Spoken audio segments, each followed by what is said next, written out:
चलिए, ये लेक्चर इसलिए इम्पोर्टेंट है क्योंकि ये लेक्चर आपके बुक से है ही नहीं। ये लेक्चर इसलिए इम्पोर्टेंट है क्योंकि हम लोग अभी से लेकर के आपके क्लास 10th में जो बोर्ड एग्जाम आपका होगा उसका पूरा रोड मैप मैं आपको समझा दूंगा। उस रोड मैप से रिलेटेड आपको अब कैसे पेपर पैटर्न के हिसाब से सवालों को करना होगा उसके बारे में पूरा डिटेल आपको समझाया जाएगा। ठीक, ये आपका क्लास 10th का पेपर पैटर्न है। किसका? लेकिन अब ये बन गया किसका पेपर पैटर्न? 9th का। यानी कि इससे एक चीज क्लियर हो जाता है कि 9th और 10th का जो पेपर पैटर्न होगा वो बिल्कुल सेम होगा। अब कैसे होगा समझिए बहुत ध्यान से। आपको प्रैक्टिकली भी दिखा देंगे और लिटरली भी समझा देंगे। सबसे पहले तो जो पेपर आपको हाफ ईयरली में मिलेगा या फिर प्री बोर्ड्स में आपको मिलेगा या फिर अभी आने वाले फाइनल में मिलेगा और जो आपको बोर्ड में मिलेगा, वो सारे पेपर्स का यही पैटर्न होगा जिसमें वो पेपर 3 सेक्शंस में बटा हुआ है, सेक्शन ए, सेक्शन बी और सेक्शन सी। पेपर 80 नंबर का होगा जिसमें सेक्शन ए जो है वो 20 नंबर का, सेक्शन बी 20 नंबर का और सेक्शन सी 40 नंबर का। सही। अब आते हैं कैसे ये बांटा गया है। तो देखिए, सबसे पहले सेक्शन ए में लिखा गया है रीडिंग स्किल। रीडिंग स्किल का मतलब होता है कि एग्जामिनर चेक करता है कि आप पढ़ कितना अच्छा लेते हैं। उसके लिए वो आपको 2 पैराग्राफ्स देगा, बड़े बड़े। एक पैराग्राफ देगा और उस पैराग्राफ के ऊपर आपसे लगभग 8 से 10 सवाल पूछेगा और वो 10 सवाल एमसीक्यू के फॉर्म में पूछेगा। ठीक, तो पहले सबसे पहले आपको क्या मिलेगा? 10 नंबर का एक पैराग्राफ मिलेगा। ठीक, अभी आपको मॉडल टेस्ट पेपर निकाल के फोटोकॉपी मेरे पास है, हम आपको हाथ में दे देंगे। आप लोग सब लोग इसको बारी बारी से देख लीजिएगा। इसी पैटर्न पे आपका पेपर बनेगा, लेकिन उससे पहले आप समझ लीजिए। 2 पैराग्राफ आएगा, दोनों से 10-10 सवाल रहेंगे और सवाल सारे एमसीक्यू रहेंगे। इसका मतलब ये है कि पहला वाला जो रीडिंग स्किल वाला पार्ट होता है, इसकी कोई तैयारी होती ही नहीं। ठीक है, इसको आप पहले से तैयार करके नहीं जा सकते क्योंकि वो कहीं से भी कुछ भी उठा करके दे सकता है। तो इसकी तैयारी आपको नहीं करनी है, लेकिन एटलीस्ट आपको पढ़ने आना चाहिए।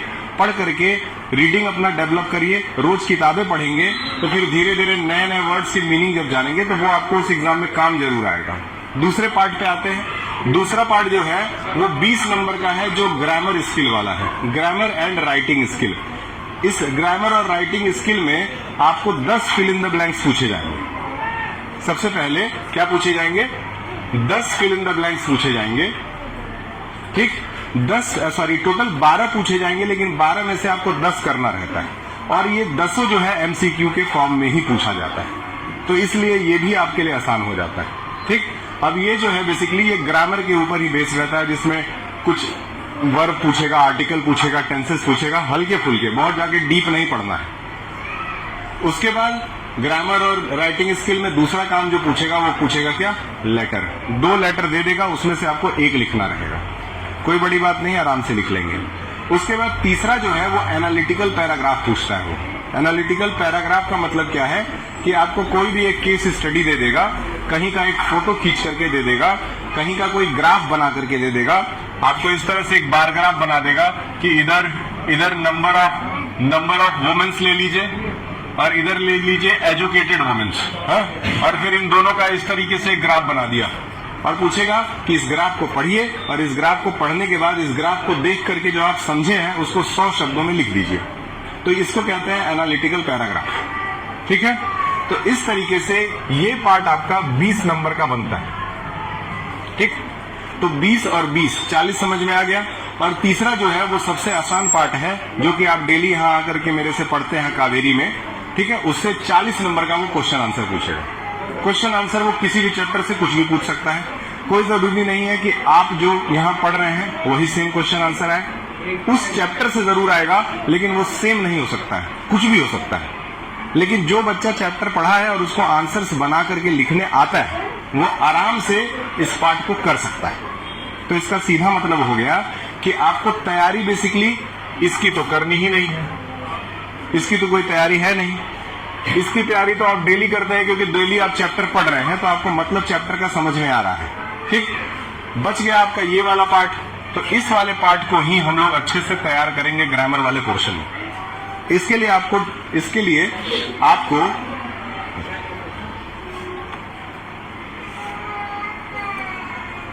इसके लिए आपको एनालिटिकल पैराग्राफ हो गया या फिल इन द ब्लैंक्स हो गया, इसके लिए आपको एक शीट जो है प्रैक्टिस के लिए दिया जाएगा, वो हर बच्चे को मिलेगा क्लास में।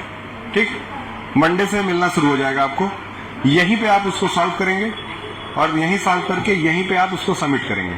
फिर एक दूसरे में वो शीट ट्रांसफर हो जाएगा और मैं इधर से आंसर बोलूंगा, आप ही एक दूसरे की कॉपी चेक कर देंगे और फिर उससे हम लोग मार्क्स निकाल लेंगे।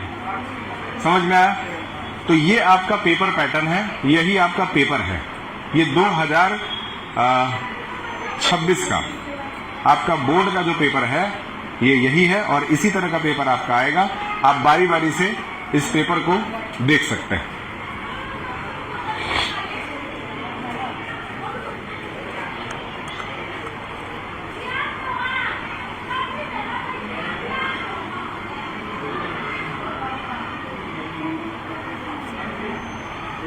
उसको पढ़ने की जरूरत नहीं, बस ये देखो पैटर्न क्या है। 2 पैराग्राफ आया, 2 पैराग्राफ के नीचे एमसीक्यू सवाल है। ठीक है, चलो अब सेक्शन बी देखो। सेक्शन बी देखो, ग्रामर एंड राइटिंग स्किल है। ग्रामर और राइटिंग स्किल में देखो पहले फिल इन द ब्लैंक्स है ना। फिल इन द ब्लैंक्स के बाद देखो रोल लेटर वाले हैं, आगे पलटो, लेटर दिखा। हाँ, फिर आगे देखो वो 2 डायग्राम्स बने नीचे, उन दोनों को देख करके और समझ करके उनमें से किसी एक के ऊपर 120 वर्ड्स लिखने हो जाएगा। अब तीसरे सेक्शन पे आओ। तीसरे सेक्शन में देखो जो भी तुम साल भर में क्वेश्चन आंसर पढ़े हो वो सारा है। अरे तुम्हारा नहीं है, वो 10th का है, तुम्हारे 9th का रहेगा। समझे? कोई दिक्कत? समझ गया ना? इसी तरह का पेपर अब 9th में आएगा तुम लोग।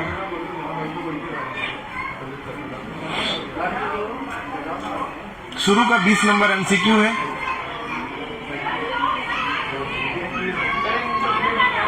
हाँ, नहीं रुक जाइए, 5 रुपये लाइट आ जाएगी।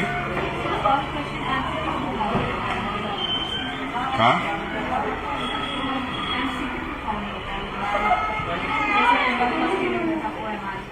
एमसीक्यू के फॉर्म में नहीं होगा सारा, ये एमसीक्यू के फॉर्म में रहेगा। इसमें कुछ हिस्सा एमसीक्यू के फॉर्म में रहेगा। अब लेटर राइटिंग है, वो तो एमसीक्यू नहीं हो सकता है ना। पैराग्राफ राइटिंग एमसीक्यू नहीं हो सकता है। हाँ, लिटरेचर में एक भी एमसीक्यू नहीं रहेगा, सारा आंसर लिखना रहेगा। तो मतलब आपको 20 नंबर का मान के चलिए, क्या रहेगा? एमसीक्यू। 25 मार्क्स पे चलिए, 25 नंबर मान के चलिए एमसीक्यू रहेगा। आपके सामने पेपर आप देख सकते हैं, सेम पेपर आपका आएगा। क्या है? किसका लैब है? कौन बोला है? बोला कौन है?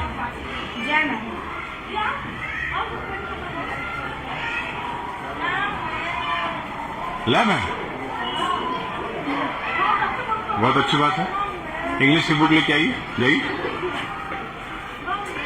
लैब ही चलेगा आपका, लेकिन इंग्लिश की बुक के साथ। इंग्लिश की बुक लाए? हाँ, पेपर देखिए, बताइए। सर, इंग्लिश में चैप्टर 4 तक आएगा। चैप्टर 4 लिटरेचर आपको पहले ही लिखवाए थे अफेयरली का पोर्शन, दिखाइए। यहां से देखा करिए, फर्स्ट पेज पे पोर्शन।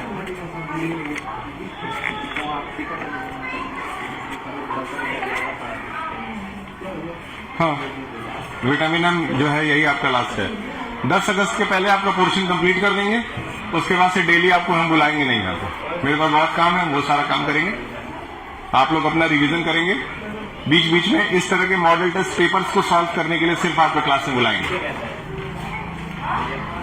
पेपर आपने देखा, पेपर देखी, समझ में आ गया। टोटल 80 नंबर का पेपर है, 3 सेक्शन से बटा हुआ है। शुरू का 20 नंबर देखिए, एमसीक्यू ही मिलेगा।